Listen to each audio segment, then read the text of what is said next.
चलाने वाले मसीहा काची माली समाज में जन्मे महात्मा फुले एवं माता सावित्री बाई फुले को नमन करता हूँ। सर्वप्रथम भारत का सफाई अभियान चलाया धोबी दिवाकर समाज में जन्मे संत गाडगे बाबा को नमन करता हूँ। सर्वप्रथम बहुजनों के नायक गूंगों को जबान देने वाले डॉक्टर बी.आर. अम्बेडकर साहब को नमन करता हूँ। बहुजनों के नायक मानवर कांसी राम साहब को नमन करता हूँ तथा महिलाओं के बदन पे कपड़ा ढकने वाले मसीहा टीपू सुल्तान को नमन करता हूँ तथा रेखवार समाज की वीरांगना फूलन देवी जी को नमन करता हूँ तथा तमाम महापुरुष पैदा हुए सभी जाति वर्ग में जैसे हमारे पाल समाज की इंदौर की रानी अहिल्याबाई होलकर को नमन करता हूँ। तमाम महापुरुष हैं, अगर उनका नाम लिया जाए तो कम पड़ जाएगा, लेकिन ये पिछड़े वर्ग का इतिहास कम नहीं पड़ेगा साथियों।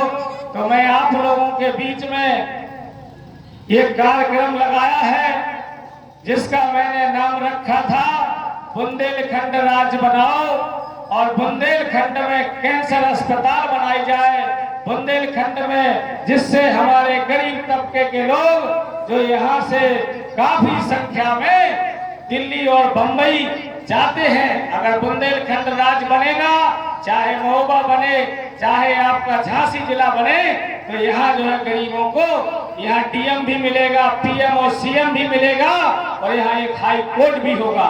ये मुद्दा को लेकर के मैं आप लोगों के बीच में आया साथियों।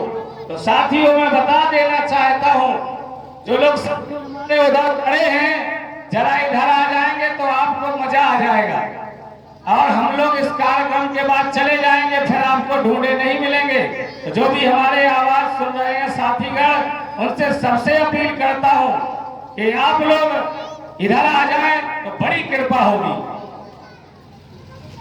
साथियों, जिन लोगों को पढ़ने लिखने का अधिकार था उन लोगों ने गीता और पुराण लिख डाली, और जिन लोगों को पढ़ने लिखने का अधिकार नहीं था उन लोगों ने भारत का संविधान लिख डाला।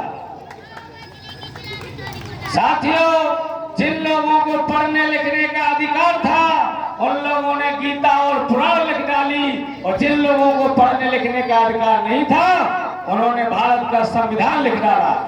साथियों, मैं बता देना चाहता हूं, 2014 के पहले देश का बहरूपिया कहता था कि मैं पूरे हिंदुस्तान में ट्रेनों में चाय बेचता था। चाय बेचते बेचते उसको तजर्बा आया, उसने पूरे हिंदुस्तान की ट्रेनें ही बेच डाली, पूरे हिंदुस्तान की ट्रेनें ही बेच डाली। साथियों, मैं बता देना चाहता हूं, लोहा दिया लोहार को, लोहार ने हथौड़ा बना दिया, और सोना दिया सुनार को, सुनार ने पायल बना दिया। और 2014 और 2024 में वोट दिया आपने मोदी जी को तो उसने कटोरा थमा दिया। साथियों, मेरा नाम रमेश चंद्र निषाद है और मैं बार बार कहता हूं कि ऊपर अल्लाह और बीच में मल्लाह, और बीजेपी के लोग फालतू में मचा रहे हैं हल्ला, और बीजेपी के लोग फालतू में मचा रहे हैं हल्ला। बीजेपी के लोगों ने और भी बड़ी पार्टियों के लोगों ने मछुआरा जाति के लोगों से जब जब पंगा लिया है तो इस मछुआरा जाति के लोगों ने उन्हें नंगा किया है।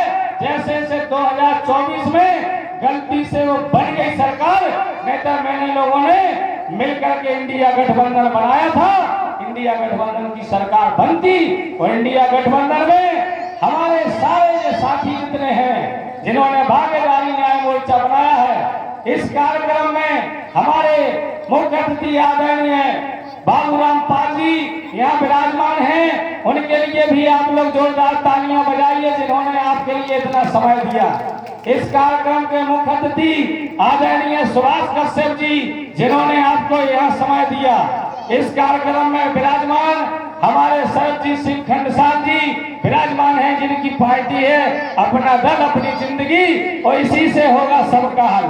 हमारे बीच में आदरणीय रामधनी बिंद जी, जिनकी पार्टी है भारतीय मानव समाज पार्टी, किसी कारणवश पूर्व सांसद राजकुमार सैनी जी नहीं आ पाए हैं, जिनकी पार्टी लोकतंत्र सुरक्षा पार्टी है, उसका भी मैं राष्ट्रीय संयोजक हूं और मध्य प्रदेश से प्रदेश अध्यक्ष हूं।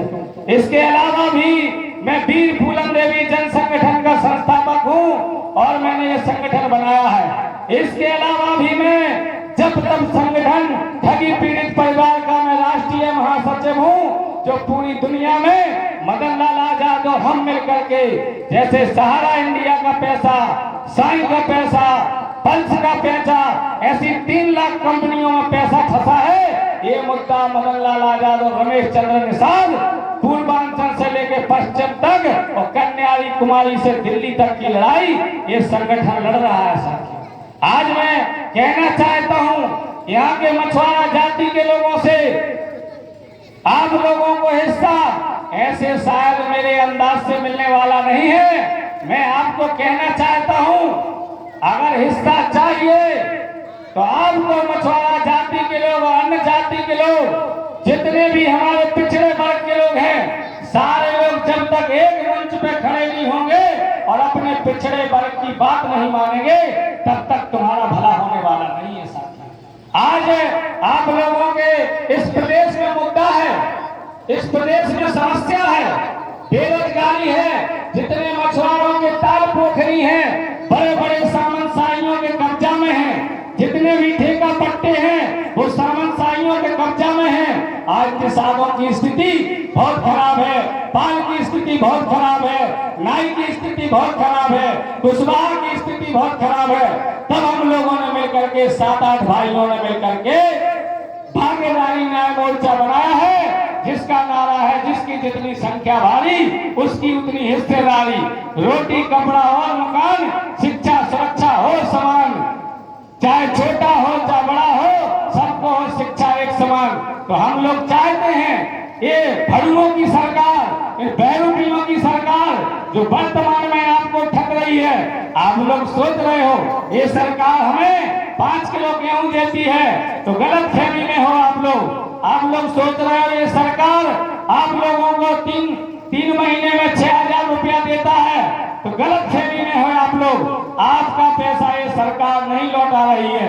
जैसे डीजल की कीमत बड़ी समस्या है, डीजल की कीमत 26 रुपया 46 पैसा है, रिफाइनरी करके उसकी कीमत 50 रुपया होना चाहिए, ये वर्तमान की सरकार उसको 84 रुपया लीटर बेच रही है। जैसे पेट्रोल की समस्या है, इसकी कीमत 36 रुपया 36 पैसा है, इसको ये सरकार 100 रुपया लीटर बेच रही है। और आपको अगर वो दे रहे हैं तो आपको 6,000 रुपया वो अपनी जेब से थोड़ी दे रहे हैं। तो मैं बता देना चाहता हूं कि एक बार भागीदारी न्याय मोर्चा का मुख्यमंत्री बना दीजिए सुभाष कश्यप जी को, बाबूराम पाल को, रमेश चंद्र निषाद को, रामधनी बिंद को, सरजीत सिंह खंडसाल को।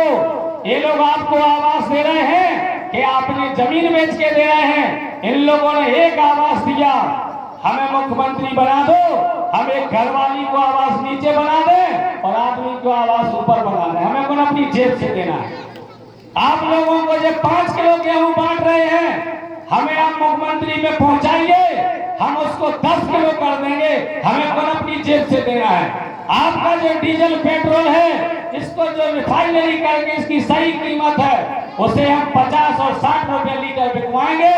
इस टैक्स से आपको खरीदते हैं लोग। जैसे आप सोचते हो कि ये पैसा देते हैं तो वो अपनी जेब का नहीं देते हैं, साथियों ये आपके टैक्स का पैसा है।